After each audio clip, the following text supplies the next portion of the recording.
Good evening, good morning, good afternoon, wonderful friends of farmers.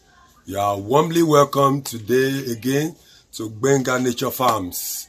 Today we are going to discuss on the topic 16 things to do to keep your snails alive.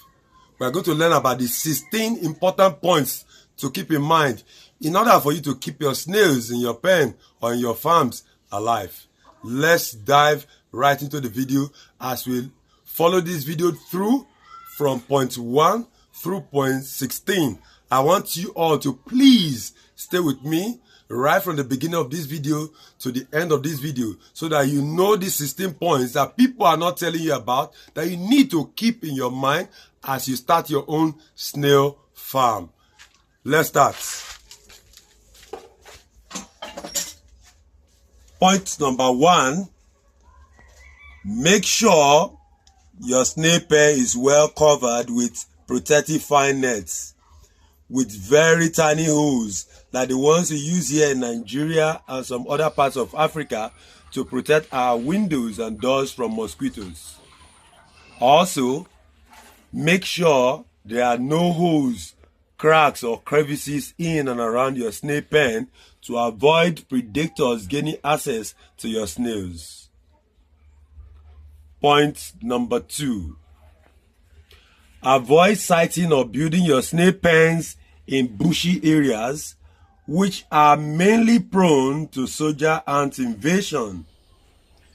Although it is not altogether bad building your snail pens in bushy areas, but a word of caution to be safe from predators like soldier ants anywhere you build your snail pens. Please try to dig a trench around your pen with water in it and pour condemned engine oil on top of the water. You will see the engine oil floating on top of the water. What does the engine oil do?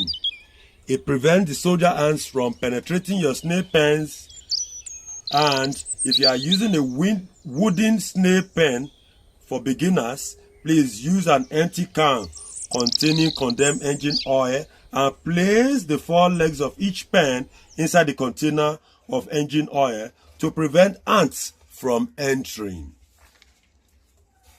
Point number 3. Discard old snails.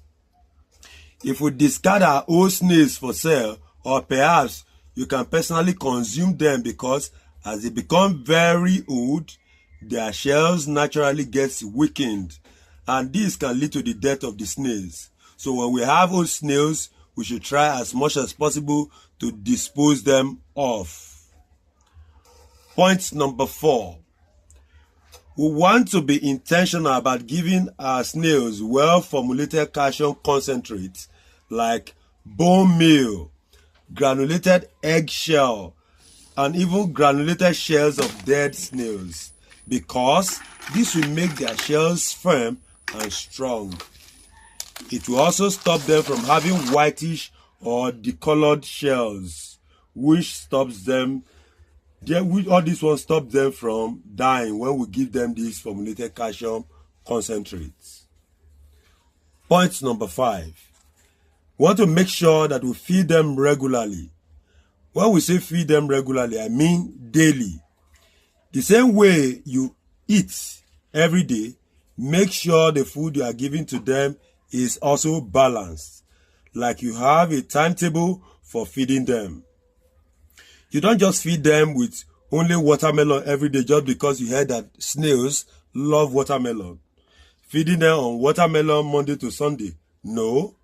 You want to make sure you vary their food to include granaries like pawpaw leaves, cabbage, bitter leaf, cocoyam leaves, moringa leaves. You want to remember that moringa leaves are a very good source of calcium. They also eat pawpaw itself, cucumber, carrot, etc. Point number 6. You want to make sure that your snails are not exposed to direct sunlight because they love cool and dark habitats. That is why When building or constructing your snail pen, you need expertise, advice, or guidance. For example, if you are using zinc to roof your pen, as I personally use, the proximity of the roofing height should not be too close to the pen. Hence, it is preferable to use aluminum roofing or asbestos to roof your snail pen. But if you can't afford it, use zinc, but let the roofing be a bit high up for proper aeration and to avoid the heat emanating from the zinc roof heating up your snails to death. Also, if you are using zinc, please place palm tree leaves or palm kernel leaves on top of each respective snail pen. It is very good for cooling the pens, and it helps in stopping the snails from estivation or dormancy, which will be counterproductive to your business. Point number 7. Carry out regular pen cleaning. Regular pen cleaning involves bringing your snails out first from each of the pen. Then next, you remove the old and decaying food remnants. And then you remove your internal mulching materials like the cocoa leaves and the plantain or banana leaves, which they like to hide under for cooling and egg laying. Finally, we should clean up the pen of their feces. This process should be done like twice weekly. However, removing food remains should be done every day or daily to avoid insects and predators like soldier ants from forcibly penetrating the pens, because decayed food attracts them. Point number 8. Stop. I say stop giving your snails food cooked with salt from your house. Don't give them food remnants or leftover food that contains salt, like yam cooked with salt, beans with oil, plantain cooked with salt, or rice cooked with salt. Remember that salt and snails do not agree. If you want a snail to die very fast, drop a pinch of salt on it and off it goes, because it absorbs the water content in the snails, dehydrates and kills them. So please stop giving them salty foods. With these 8 points that I've just enumerated, I believe you are enjoying this video. These are 8 interesting points that I've given to you for you to know what many persons do not tell you when you want to start your snail farm. We still have point number 9 through point number 16 remaining in this video. I hope you are enjoying this video. Please continue to watch as we dive straight into the remaining points from point 9 to point 16. It promises to be interesting. Please keep watching. If we look at point number 9, it talks about avoiding excess flooding of the pens. In as much as we want their pen to be damp and moist, we do not want to directly pour hot water on them to the point of causing a deluge in the snail pen. You can use the hand wetting method, but if you are not using a water hose or watering can to spray, do it mildly if you are using any of these equipment. If you are using a hose or a watering can, do it gently to achieve wetness or dampness of the snail pen. Flooding of snail pens will kill your mature snails and their eggs will float on top of water. Hence, such eggs may never ever hatch. Point number 10. Soil type. Look for dark, black, humus, loamy soil that is well treated. That point should be noted. The soil that you are going to put on the base of your snail pen should be well treated. Use them to fill the bottom or base of each respective pen in your farm. Do not use sandy soil. Neither should you use clay soil. No matter how you wet sandy soil, it can never get damp because it quickly and easily loses water to the depth of the soil. And as for clay soil, it has restricted air and water movement and so can be wet for a long period of time.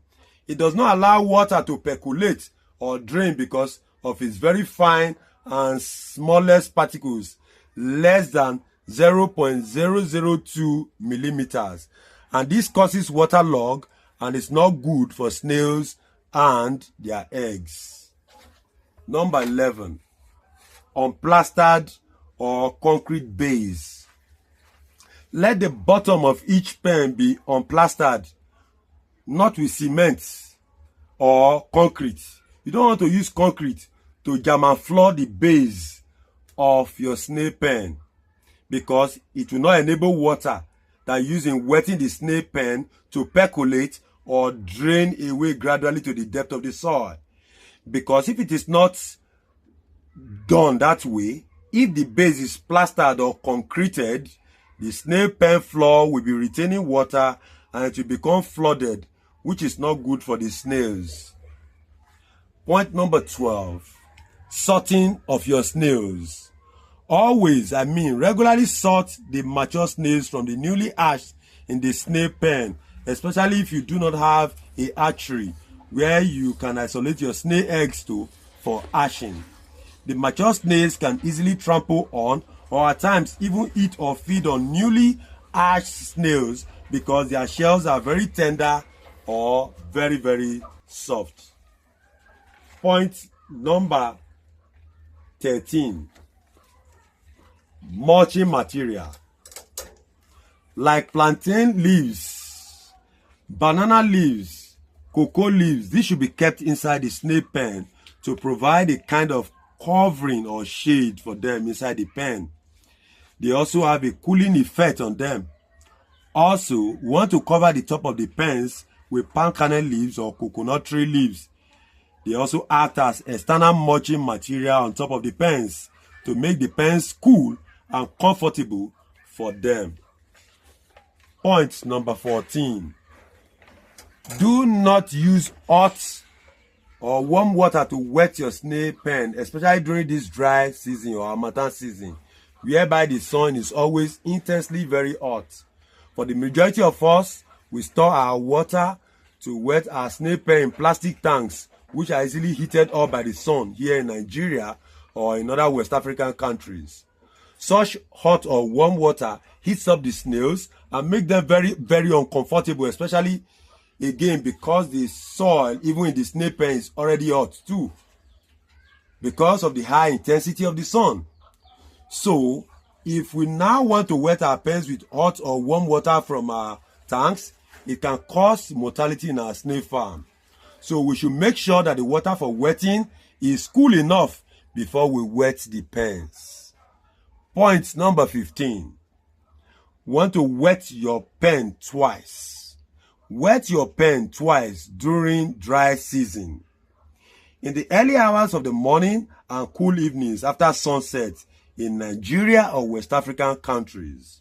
Why should we wet twice during dry season? This is because the soil inside the pen is quickly or easily heated up during this period, and this causes or makes the soil in the pen to be hot and dry, and it easily loses its wetness or dampness, and this can negatively affect our snails or cause mortality in the snail farm. Point number 16, the last point. Learn how to incubate your snail eggs. If you can, please learn this process of having a hatchery on your farm. If you have a hatchery on your farm for your snail eggs, your hatchability will be very, very high. But if you do not have a hatchery on your snail farm, your hatchability will be very, very low. Snail eggs incubation is a very good way or method of burying snail eggs in a place specially prepared for that in our farms.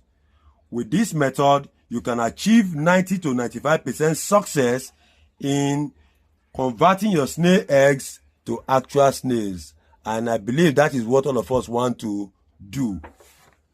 Those are the 16 points that we just enumerated about what some persons do not tell you about your snail farms. When you want to start up, they will not tell you all of this. But I'm exposing this to you now. I believe you love this video. Please, if you love this video, say thank you in the comment section. Share this video with your friends and family members. Please, click on the post notification bell so that whenever I release a new video, you will be among those that will be first informed that I release a new video. Also, click the like button. Please, if you love what I'm doing, continue to support Benga Nature Farms. Until we meet again, please continue to eat healthy foods that comes from the farm. Bye-bye.